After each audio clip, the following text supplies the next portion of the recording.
All right, welcome everyone. COP30, the 30th Conference of Parties, is right around the corner, and it's a huge deal. So, what's really at stake? In this explainer, we are going to break down everything you, especially if you're an exam aspirant, need to know.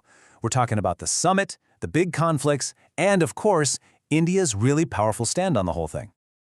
Okay, so here's our game plan. First, we're going to look back at what's been called the Decade of Disappointment. Not a great title, right? Then we'll see how COP30 is trying to flip the script and actually get things done. We'll dive deep into the central conflict, which is all about climate justice. After that, we'll explore India's leadership and its demands. And finally, we'll wrap it all up with the key takeaways you'll need for your exams. Right, let's get into it. The Decade of Disappointment. So you might be asking, why is there so much pressure on this upcoming summit in Belem, Brazil? Well, it's pretty simple, really. The last 10 years, ever since that big Paris Agreement, have basically been a story of broken promises and a planet that just keeps getting hotter. Just look at this timeline. It really paints a picture. Back in 2015, we had the Paris Agreement, which set that famous 1.5 degrees Celsius target. Great start, right? But then, a key promise, $100 billion a year in climate finance from rich countries, was supposed to be delivered by 2020. Spoiler alert, they missed that deadline. Fast forward to today, CO2 levels are through the roof. And that 1.5-degree target, well, experts are now saying it's pretty much impossible. And if you're a fan of hard data, well, the numbers don't lie. Despite all the meetings, all the handshakes, all the promises, global CO2 emissions have actually gone up.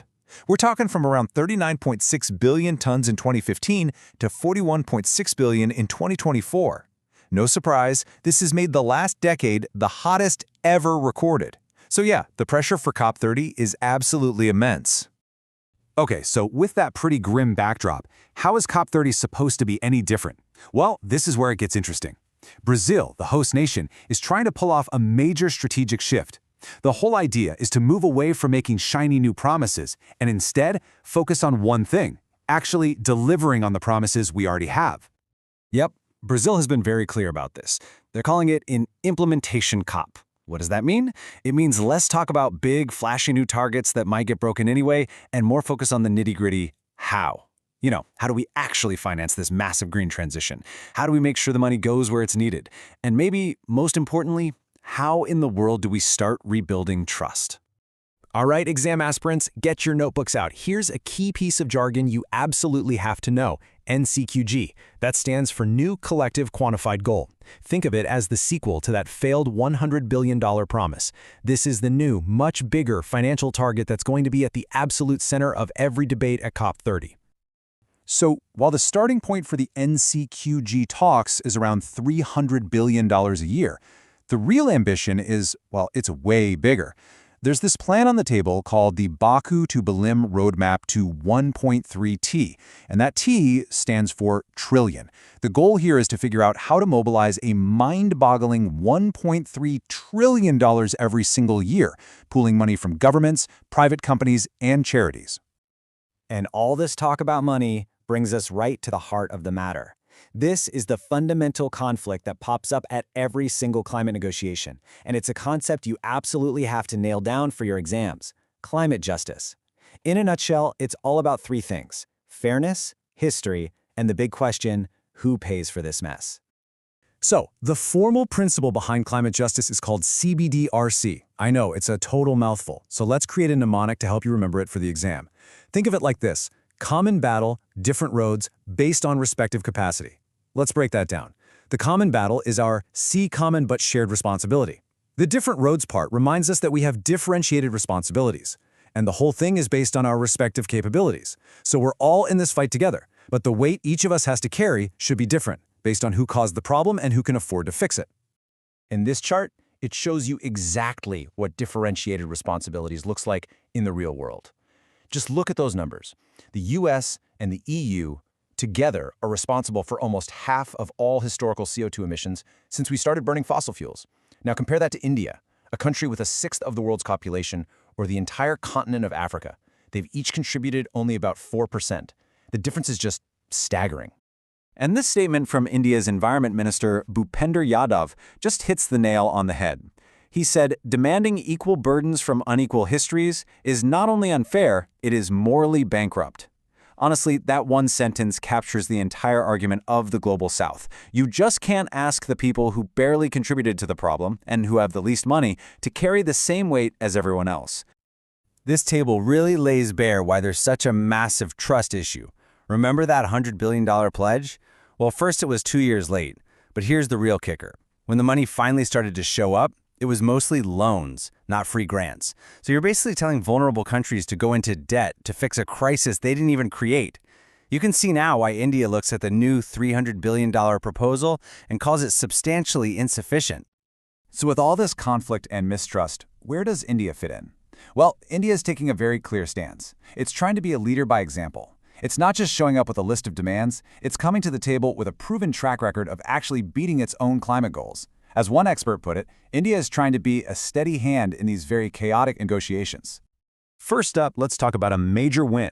India had set a big target for itself, what's known as a Nationally Determined Contribution, or NDC. The goal was to get 50% of its electricity generation capacity from non-fossil fuel sources by the year 2030. And guess what? It already hit that target. Not on time, but a full 9 years ahead of schedule. That is a huge deal. It's not just about meeting a goal, it's a massive statement that shows real commitment, and India did this mostly on its own dime. And on that note, India isn't just sitting around waiting for international money to show up. It's being proactive, raising its own funds by issuing about $2 billion worth of sovereign green bonds to pay for new, sustainable infrastructure.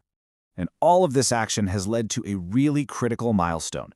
For the very first time, emissions from India's power sector have flatlined. They've stopped growing. And this is happening while the economy is still expanding. This is called decoupling. And for a developing country, pulling this off in a key sector is a massive, massive achievement.